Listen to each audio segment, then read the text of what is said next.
I used to drive that route on the weekends when I was in the military. I'm like, look at it happen then, for me, anyways. Yeah.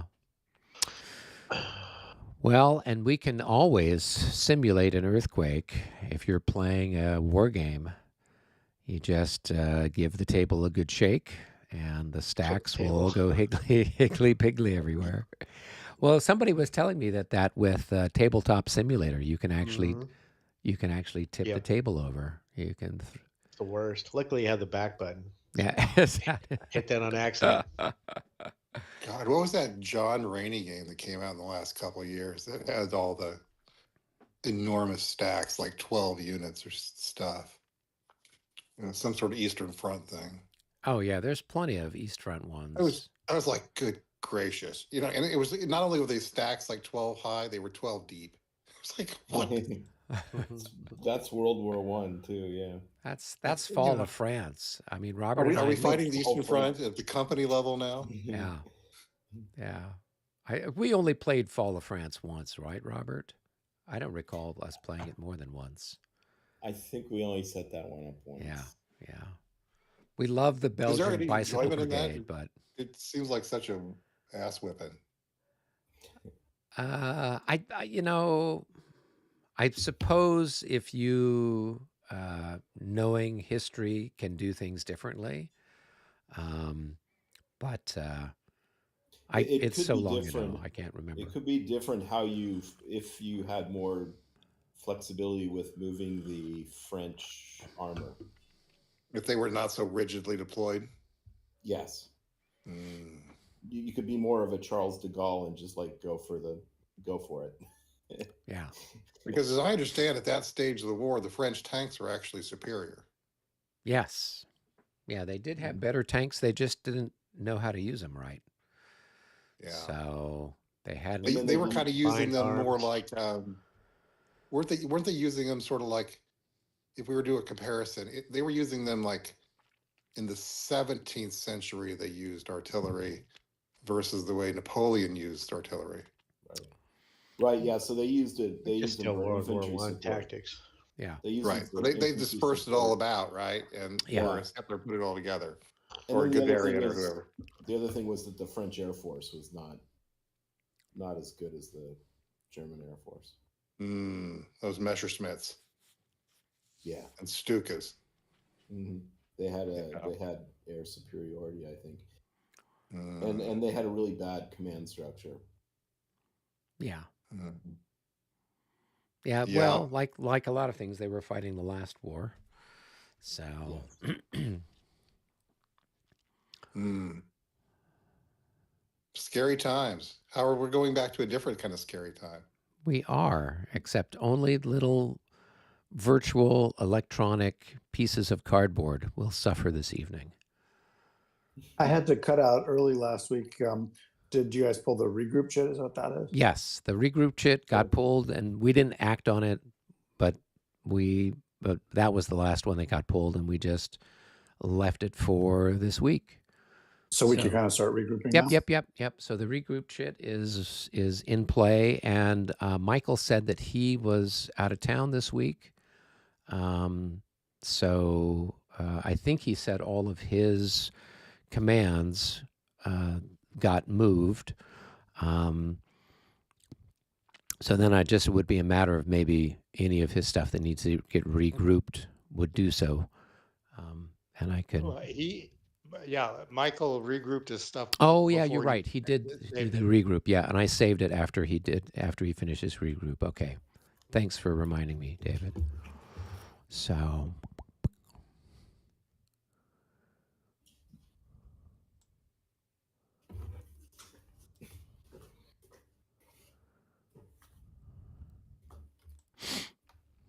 Brendan, thank you for the email. My wife's out of town right now, so I couldn't really show it to her. But I mentioned the individual's name, and she knew about him. That's great. That should Yeah. be fun for you guys when she gets When, back. when she comes back, she was trying to figure out a name for him. Like she didn't think that folk singer was the proper term for him. They use the word bard for a whole category of kind of folk musicians. He's a little bit Pete Seeger-ish in terms of breadth and depth, but it's a very Russian and Soviet thing. Okay. Oh, I did something illegal in my move. Shocking. I didn't see this before.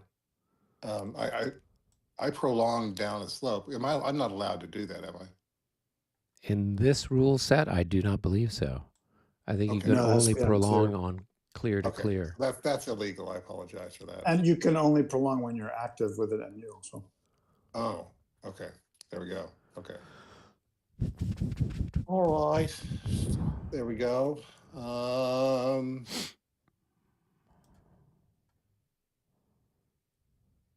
Everybody. So we're doing regroup right now?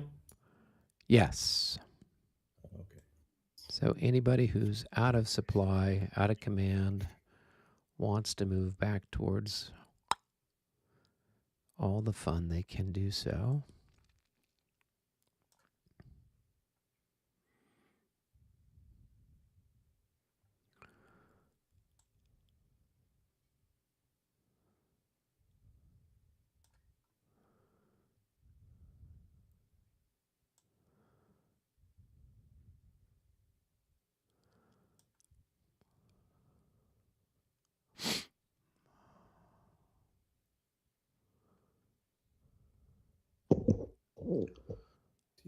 Vision, so he's already in range. And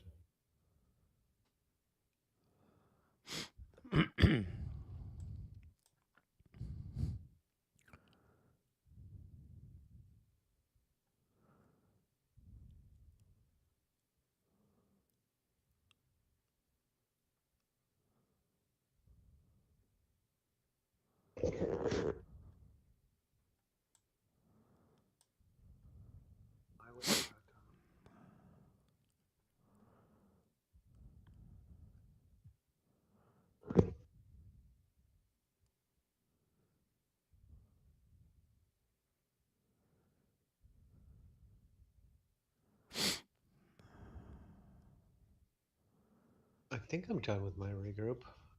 See anything? Yeah, we had the regroup towards the tail end of the last turn, and we haven't had the leader move yet, so there shouldn't be a whole lot of regroup going on. I think I'm good.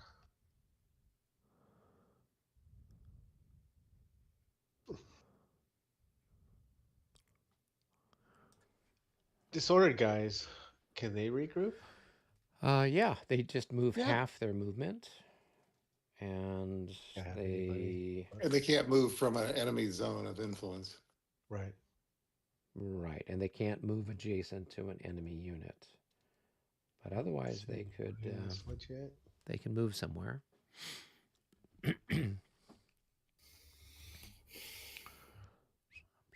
Oh, come on, it's this guy.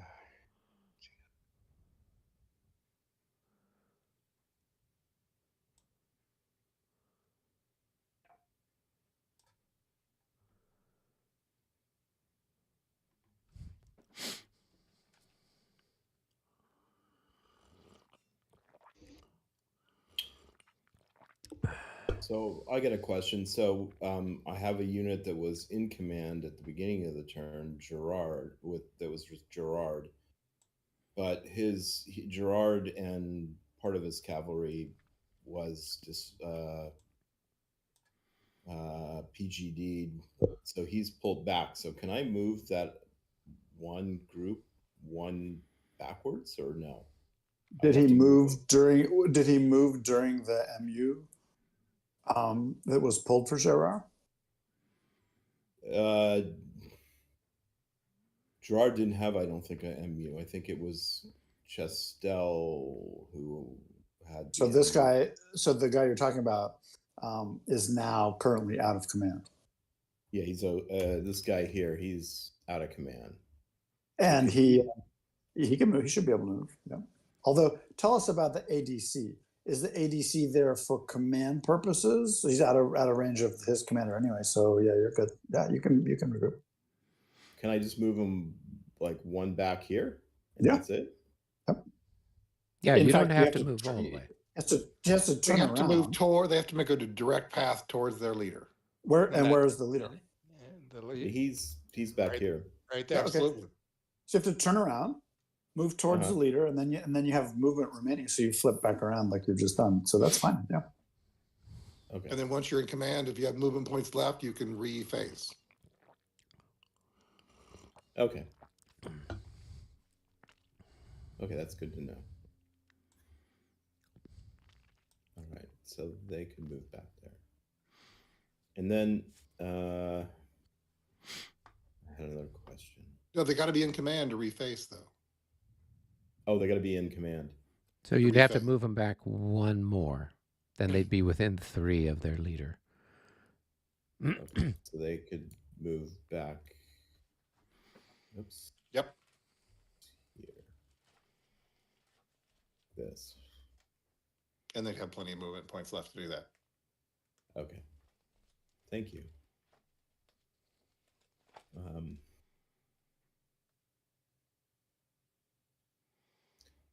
And it's within 3. Robert, when they try to move away, the Cossacks behind them are going to attempt to opportunity charge them.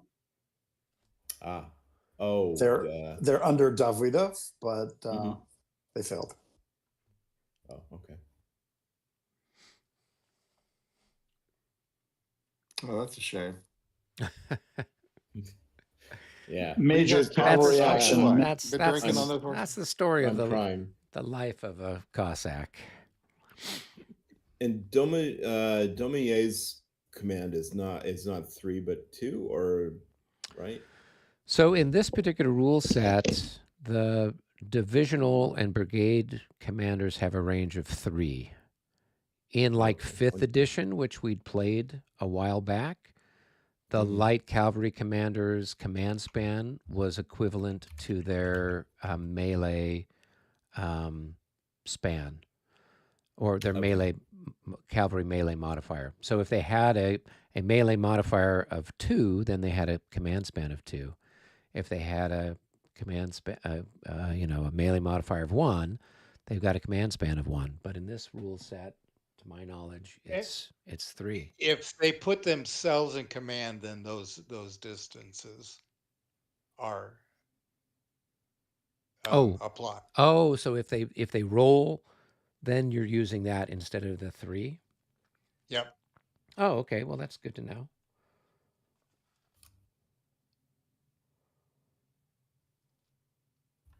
So I Yeah, guess that's- in theory you should probably have your units.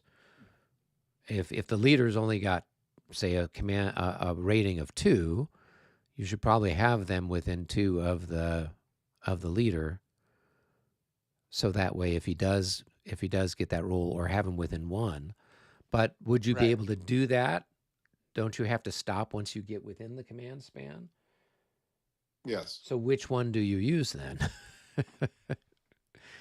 I guess whichever one's favorable for you. If the guy's out on his own, you're going to say he gets I within would 1. say under normal ones, if he's regrouping towards it, then it would be the regular command spans. Right, but what I'm saying is, like, say it's a cavalry leader who's got a rating of 1, right? And you're bringing cavalry back towards him. Yeah, what's his I would- regroup distance? I Yeah. would say you'd have to stop at 3, because that would be his normal command range. If the whole thing's in command, but we can decide what we want. Well, I don't know that it So- matters a whole lot, but I just thought that was an interesting possibility, because if they're having that as the command span, That would be situational. yeah.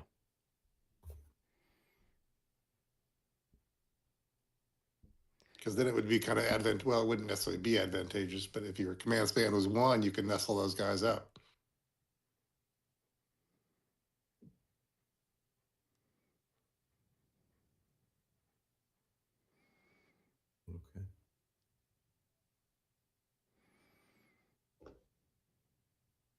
Well, is the light cavalry command span supposed to be his melee bonus? Just light cavalry. The Because command, if within the command span of their leader, the light cavalry leaders eligible to generate through initiative are listed in the initiative check has been generated. The initiative of a light cavalry is his cavalry melee bonus. The initiative of a light is cavalry melee bonus. This bonus, right. regardless of it may never be exceed 5 or with no the dice rolled later pass a mark and like cavalry command span. The command span of a 8.5.1.2 of a light cavalry leader is his cavalry melee bonus interpreted in hexes. Oh, Has passed his initiative check in the paragraph above, then every cavalry unit it is for within his command span as part of his MU he creates. The minimum command is 1 and the maximum is 5. Or is a cavalry is 1. okay. So it is the case that their command span is the same as their melee bonus, and that seems Unless to be they get only for light unless they cavalry get leaders. But unless they get activated under an MU, then it's 3. Well, where does it say that? Well, that's because what this is only applying to their command span when they self-activate.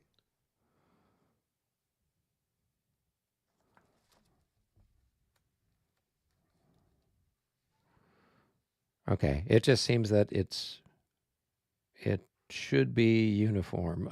That would certainly make it a little bit easier. Command span. See, like cavalry leaders that are part of a division or corps may not check for initiative, so they'd be using normal initiative. The initiative of light, I've checked it all. The CPs, they like cavalry division. They may check for it, and if he passes, may form a move. All his units, his brigade leaders that are in command, and their units that are in command. Placement leaders may check for.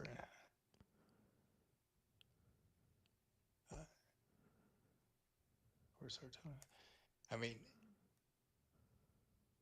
it's all under the heading of them self-checking. So I would assume that's when this would apply those ranges. If they're not self-checking, if they're in range of their core, if division's in range of his core leader and his brigade leaders are in the normal range of him, then I would assume because this only applies as if they're checking for their own that the normal command spans would.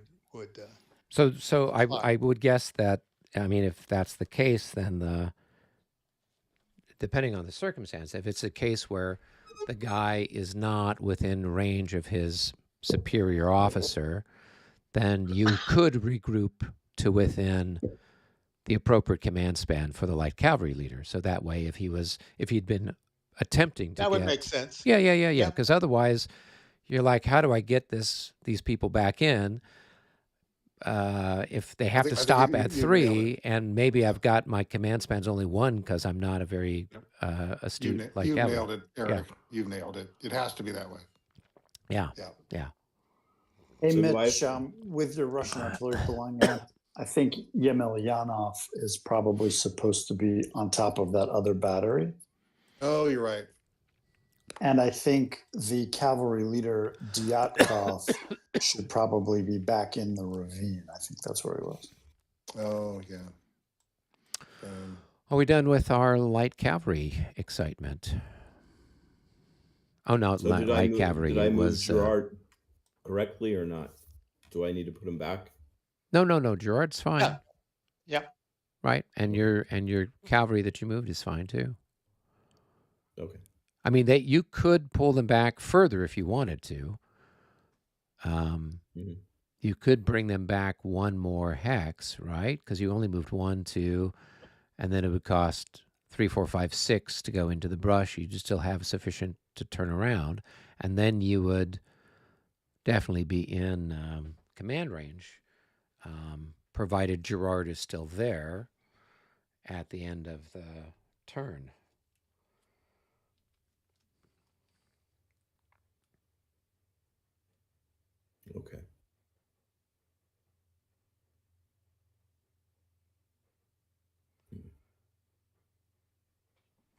So like with Gerard, it Hold on. says here, I'm leaders gonna- which are on stacked that with a back. unit which becomes routed must accompany those units the instant they conduct their route movement and must remain with them throughout the first turn of the route movement.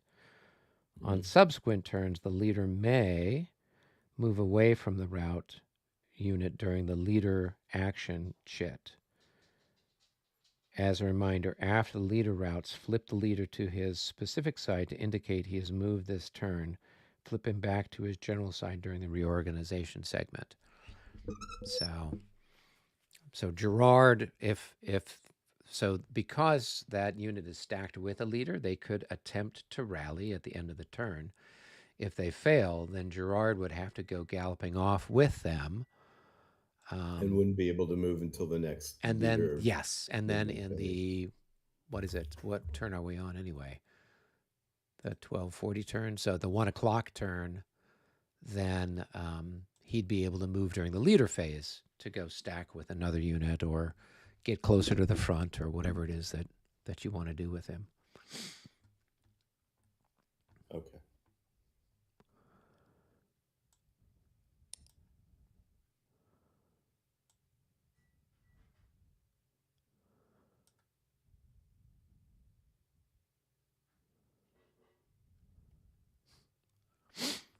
All right, are we done regrouping, or we still have regroupy stuff to do? I think I'm done. Okay. Pretty sure, but unless there's something weird. Eric, did you want to move some of the 7th Corps battalions that are stacked underneath Mitch's 6 Corps guns? Show me what you're talking about. It's just Oh. west of the 6 chit. Well, I should regroup those. Oh, myself. those are my Yeah, units. yeah. They're under MU. Oh, I see. Yeah. Okay, Yes. so I should they're- regroup my they'll be guns. moving. Yeah. So I mean, Mitch could do something with his guns, but I don't know Mitch, that the they guns can. are fine where they are. Yeah. The guns are just fine where they are. They just need the infantry to clear out from underneath them. Yeah. Okay. The infantry will be doing that whenever that shit comes up. Okay, got it. Yeah.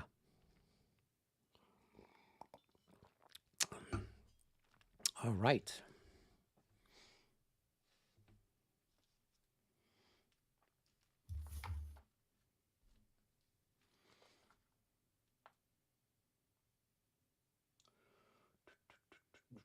Pull? Yeah, we can go grab another thing from the cup if everyone is done with regroup. I'm ready. All right, we've got number 11, French 11, followed That's by French Romano. 2. So French 2 is Rick. That's Rick. Marat's big cavalry charge, the much anticipated grand charge of Monsieur Marat. And number 11. Robert, do you want to got go down to somebody- game room 1 and That's look at or Nano. 11? So before you do Sure. that, Oh. can you, Brennan, are you still Yeah. here? Yeah. So with the grand charge, how does that work? Do they just go straight ahead, or So, because we haven't done one, and I haven't done one with this particular set of rules, so I'm not Yep. sure. When I looked in the example of play, it looked like there was just an arrow going straight ahead. So right. So the cavalry there was 3 groups in it, but one got disordered. right, last turn, yeah. So you've got 2 regiments. So they move together and they go straight forward. I think they probably can't recall. They just like Yeah, no, they move. can't recall. Right. They just go straight ahead, yeah. So Valence is the 6th cuirassiers is the first regiment in line. It probably goes after the Cossacks. It moves up. No, I don't have to take those guys, right? I'm just taking the guy under Morant. Good point. So the guy under Murat probably can't go anywhere Why can't he go forward? I'm not because you can't overstacked. charge through another unit. Oh, You can move through cavalry in the movement segment just fine, but you can't charge through another unit, only through skirmishers. And because that's a demand chit that says must launch a grand charge, because you can't, you probably should move both regiments and get the charge out of the way. Yeah, no, I don't think you can. Good point. So Valence is that the 6th cuirassiers is the first regiment in line. It probably goes after the Cossacks. It moves up.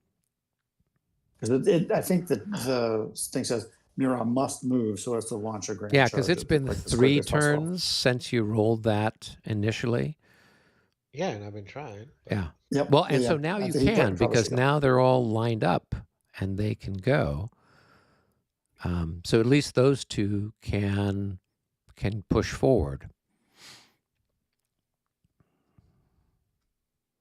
So And they move together, or Yeah, they move together. okay, we're charging the light cav there.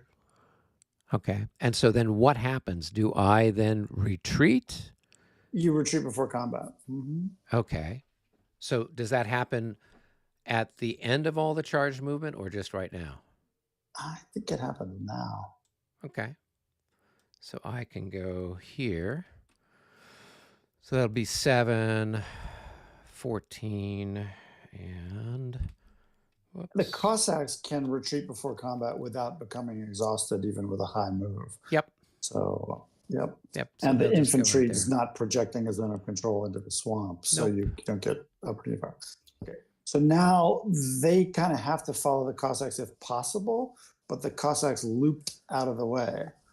So my read on this one is the first cuirassier follows the Cossack and stops.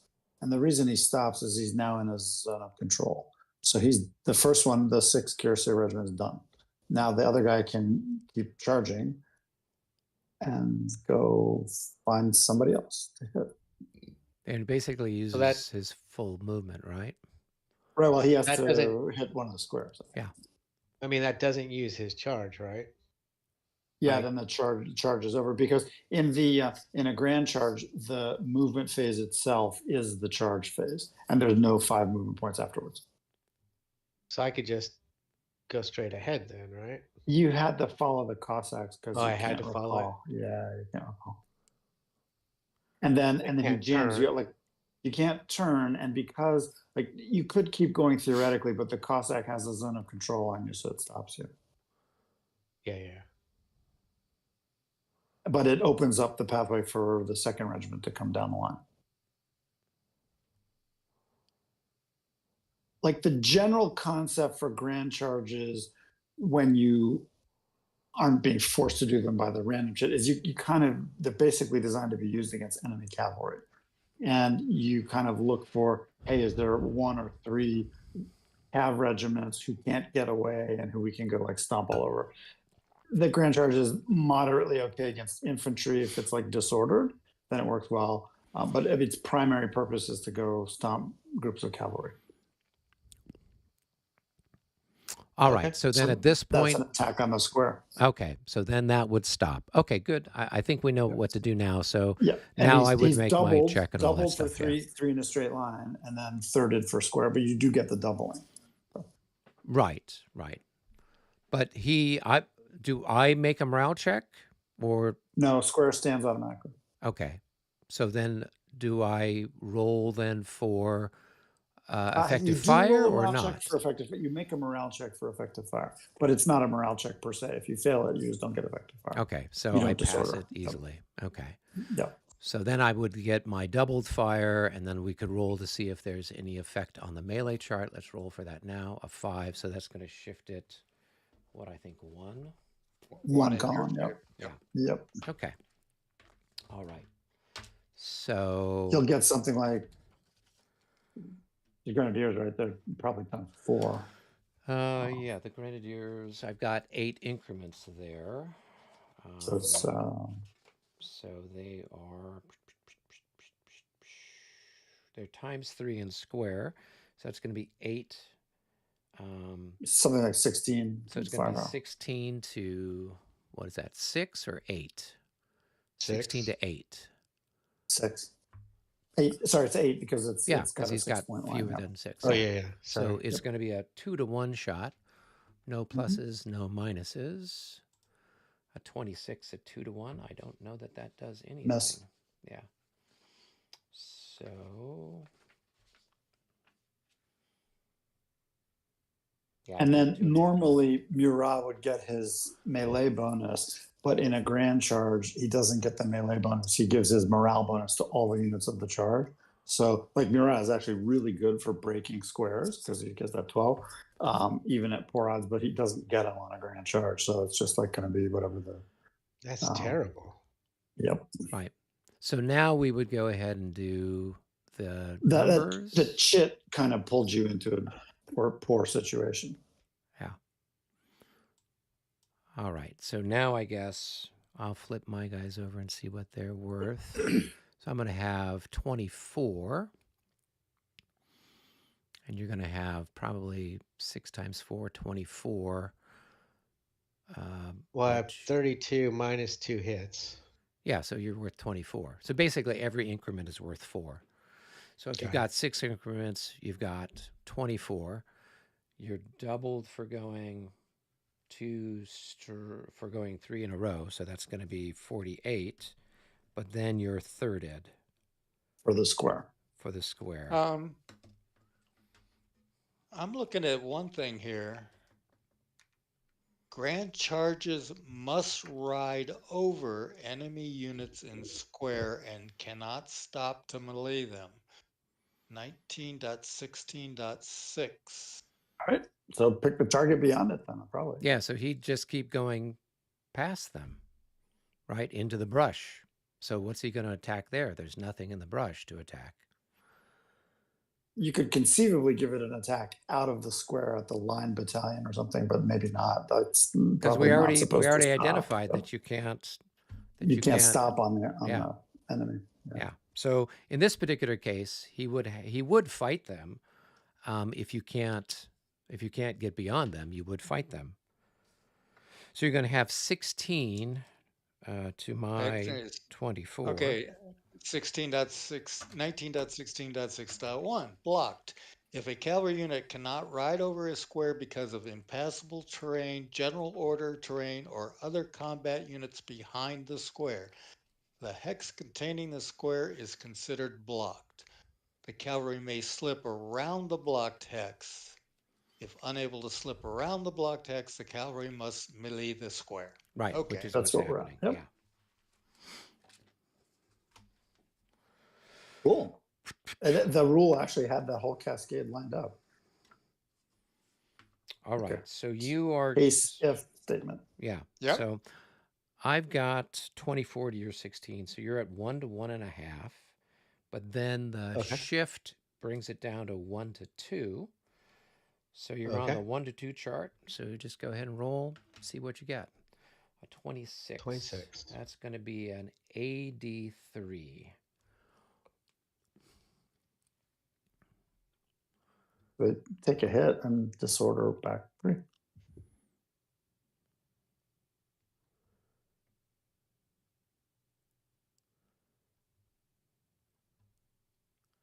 And then I guess you'd be marked as exhausted.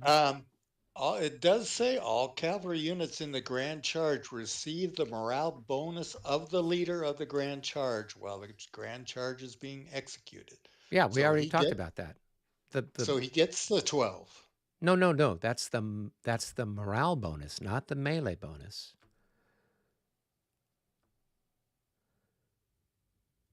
So he gets the plus 14 if he had to make. So say as he's doing stuff, there's opportunity fire, and he gets hit with opportunity fire.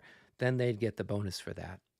So that's what that's all about. I need to. He's exhausted. And disordered. And then disordered. And what happened to the other guy that was pursuing the Cossacks? He's just going to be tired? Yeah, he's tired. He's probably, he sort of contacted them. So he's probably not really disordered. And then the question is, does he get a regroup? I would think he would. I think so. Yeah, probably.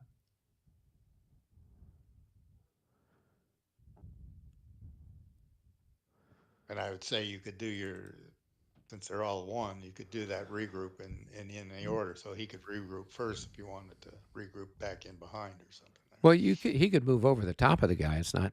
There's no problem in the regroup phase moving over people. So yeah, that's true. There's just not a lot of places for him to go. Yep. A place cavalry regroup, then you do get cavalry regroup. It says specifically, Yeah. like when you don't get that silly required grand charge shit, and you got time to set them up the way you want to. Kind of good places for them are into fairly wide open ground Right. against enemy cavalry. Like if you look at Eric's white cuirassiers in the kind of center around that hill up there. These guys could, if you had you got a Murat in here with 3 or 5 hexes or 8 hexes with the cavalry, they could flow through, and in a grand charge, you can have multiple regiments all attacking a single target. So if the target is cavalry, so then you could get better odds against the Russian cav kind of thing. Rick, not sure that's the best place to put that guy back, because you're in the fire zone of that Oh, unit behind him. You might like stop the square in front of that. Are we all set, Robert? Do you Right. want to go jump down Right to there. game room 1 and we Might can be do a spot. the I just Your don't want to side? block his stuff coming up. Yeah, sure. If you stay on that square, you'll be disordered. Yeah, but I you'll think have a that's all plus right. 14 on your morale check when True. when you do your recovery. So You could go on top of that. Those Again, I don't want to Oh. block his stuff coming up. And then if I get shot at en route, I guess that doesn't matter. I can get shot at routed where I'm at, but so whatever. Yeah, you do. it's fine. I'll just leave him there. Yeah. okay, cool. All right, so those 2 are done. Let's go ahead and pull another one and see what we get. So it's French number 4. I don't know where French 4 is. French Probably. 4. That's Robert. Okay. Arguably, both the special Marat and Kutsayev rules should be abandoned. They're nonsense for this very reason. No, but they're there for a reason, right? I mean, yes, I mean to motivate the players to do it, but Yeah. I mean they shouldn't do it in this situation where it's absurd. All right. We've got French number 10. I don't know where French number 10 is. That's probably the guard. Yes. Okay. All right. Well, you can move that, I guess, since you're Napoleon. Yeah. So let's see here. Let's see what we got up here. Okay.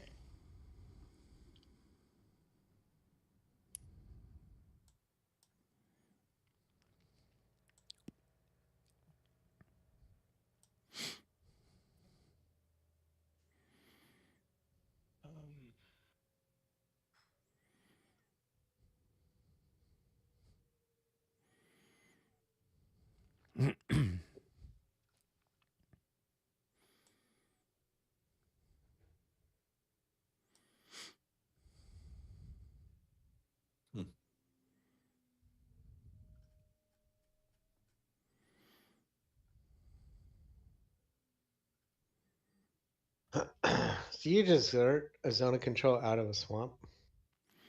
I do, but you don't exert a zone of control into general order terrain. Oh, just in general. Got it. Yeah. It's a MOF set. Got it. Got it.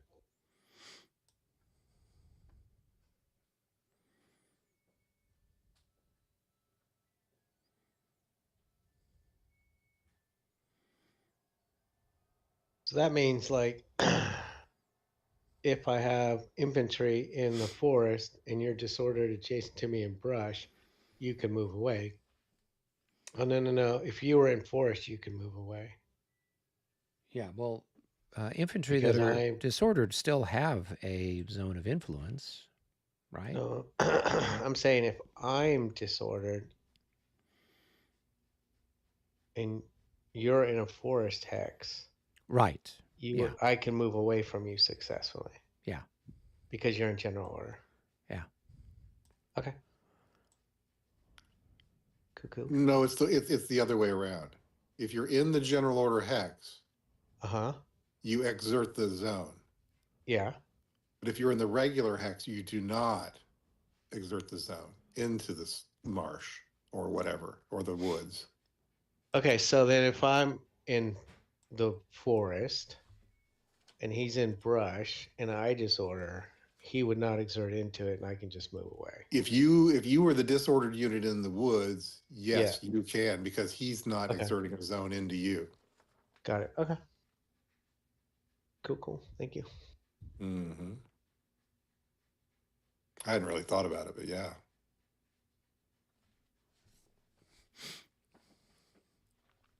Of course, Eric was taking advantage of that and that swampy stuff around the little town for an eon. Yes, that was the whole point. That was the whole point. Well, there's actually some militiamen to report back that those events actually happened. Yes, a few of the units survived.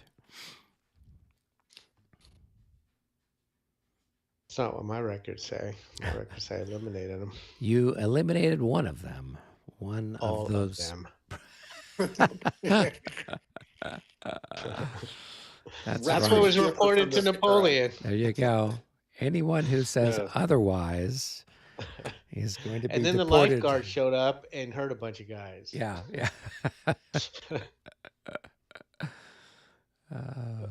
That's my story, and I'm sticking with it. That's as good as any. Yes, the historical record is divided on these events. The written accounts from the Russians differ from those of the French. Which we could probably say historically is accurate. I think there's some more accuracy than you think there. Well, I was thinking more like World War II and some of the stuff. Oh, the whole idea of inflated casualty cost. Yeah. Body counts in Vietnam. Yeah. Oh my gosh, yeah.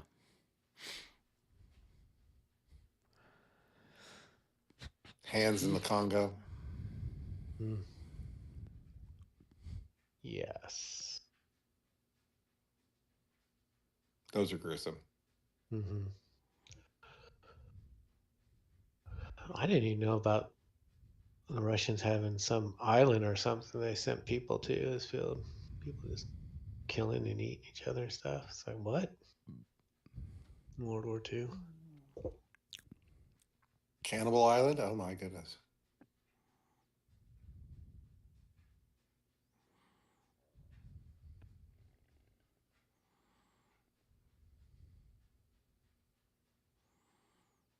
Was that somewhere on the East Front or somewhere in the Pacific? I don't know. Well, there were plenty of thoroughly unfortunate things happening in that conflict. Yeah. Somebody's saying there's a real good book that came out recently. Let me see if I can find it. It talks about some of the badness that just learning. Well, when I was working on my master's degree, I took a class. It was basically sort of the history of the Jewish people. And it kind of started in the dawn of time and carried through until modern times. And one of the books that the professor had us read was, basically, looking at what was happening on the East Front with the Germans and so much of the stuff that the Germans did, they documented. You're just like, okay, and so here they were sending a report. We collected this many people and we shot this many people, and you've got all the stuff, and the Germans write it up and send it back and type it up and got all these reports, and you're just like, oh my goodness gracious. It's a lot of people, and because I think this book was from a German individual. Yeah, just wrote it recently, so probably similar to what you're saying. Yeah. The other one that was interesting was one that's called Constantine's Sword, and it was looking at. It was written by a former Catholic, I don't know, priest. I don't know how high up the echelon he'd gotten, but he basically written it, and he was looking at how so much of, particularly through the from the time of Constantine's conversion all the way through the Middle Ages, all the different sort of attitudes towards the Jews that the Christians have. And his thesis was, you've got all of this, deep-seated animosity that's millennia old, with all of these different things. And so then when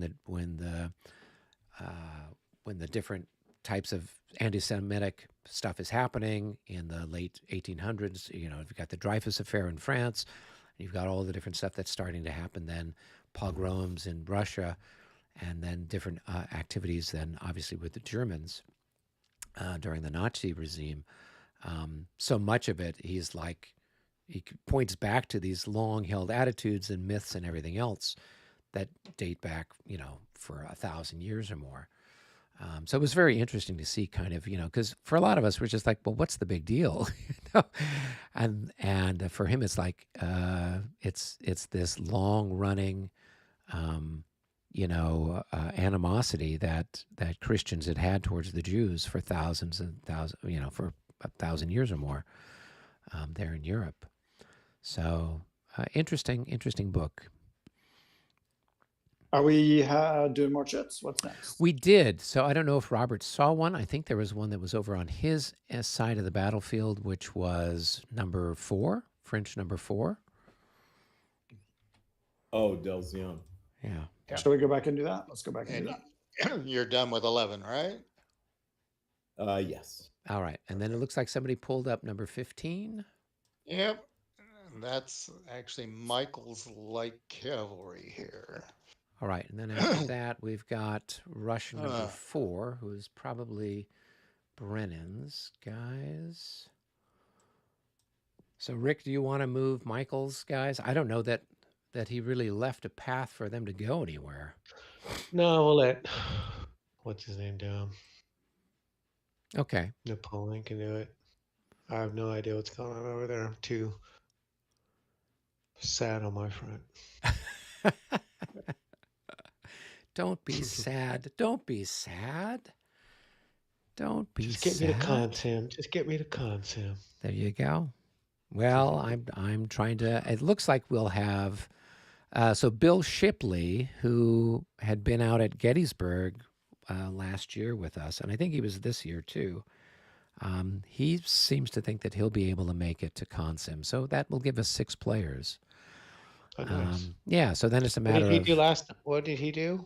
He was playing Dresden with Ed and Alex and some of the others. So when I took over for Ed, Bill I think had the Austrian left wing.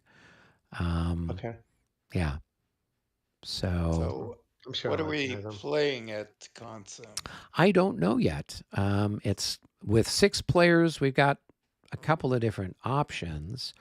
I don't think Waterloo is going to work just because trying to divide the Allies 3 ways, we could, the Prussians are just going to be waiting a long time for any of their stuff to show up. That's fine. He'll take the Prussians. Yeah, that's fine. It's either that or I know Warren Kingsley. And you can teach me how to run the British. So, okay. It's a good learning experience for me if we end up doing Waterloo. Yeah, we could do that. Let's see. We got Jeff from Hex to Hex saying, "Good evening, gentlemen." He says, "Alex is a good chap.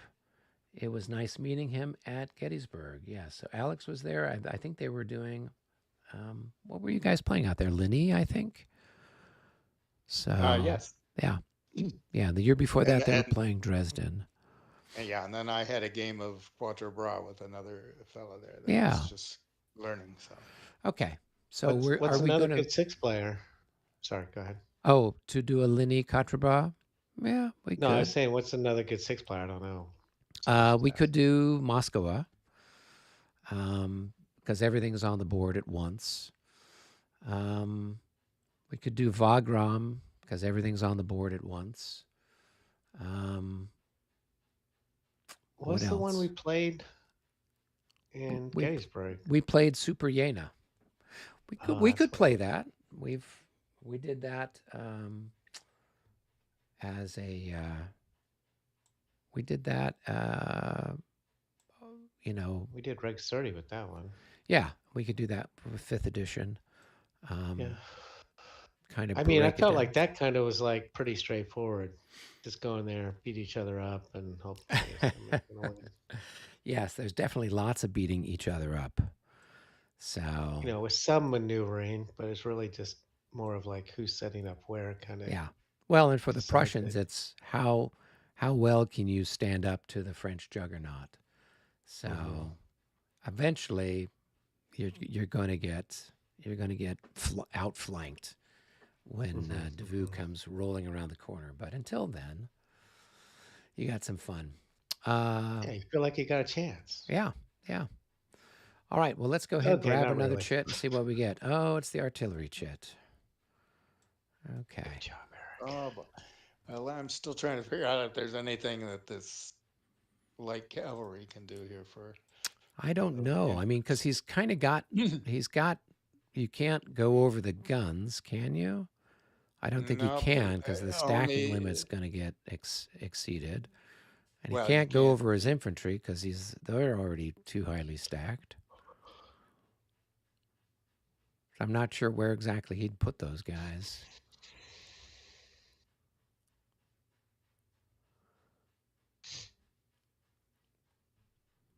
I'm. Part of me's thinking. Let's see. And where? Okay, this so close. Do you have Super Yeta? I do. Yeah, so I could bring Yena. We could do that. Um, and that could be a fun one. I've never Um, played Ligny, so that would be fine for me too. yeah, Linny is. I mean, it's really Lenny. tough on the Prussians. The Prussian player has to have a lot of intestinal fortitude. Let's just put it that So way. you're gonna play those guys? Oh, I could. Is you basically laugh as they fail morale check after morale check. So you try to rally them and shove them back into the line again, only to have them run away another time. So, Yeah, Funny. oh yeah, 7. So I could go. I mean, I feel like Waterloo, and even what we're playing now, you feel like both sides are evenly matched, and you got a chance, regardless of what side you're on, of doing some damage. right. Are most battles not that way? There's just like two or three that you feel pretty good about playing, whatever side you Well, play. part of the challenge with some of the games is that, you know, stuff starts off like, and it's slowly coming on, and then more stuff starts to pour on, so, but you've got to go through several hours before the whole army shows up, kind of a thing. So the Mm-hmm. problem for that is if you've got somebody who's playing the core or the reinforcements, he's sitting there for a couple of days of the conference watching Right, everybody else move and play. So that right. was like with the Dresden game, everything's on the map, and Mm-hmm. with Mm-hmm. Waterloo, with the exception of the Prussians, everything's on the map, and with this Right, battle, everything's on the map, and with right, Wagram, everything's on the map, and Super Jena, pretty much everything's on the map. So right. so you could so yeah so that but there are some games like Friedland. Um, it starts off where the Russians got everything on the map, but nobody else has got much to speak of. Right, And so as a result, stuff just kind of dribbles on. And so right. that's part of the problem. So, I can do Dresden again too. I mean, yeah, we really didn't get to play it the way it should play, so yeah. I could do that again too. Okay. So you move those I'm up guys for back anything. into the woods there, David? Yeah, Okay. that's. I'm kind of trying to, because this is part of his unit next to him, the disordered one, and he's. Oh, Let's yeah, see. yeah. That would be good. What's his? And actually, I'm going to move the the the the division leader on top of him.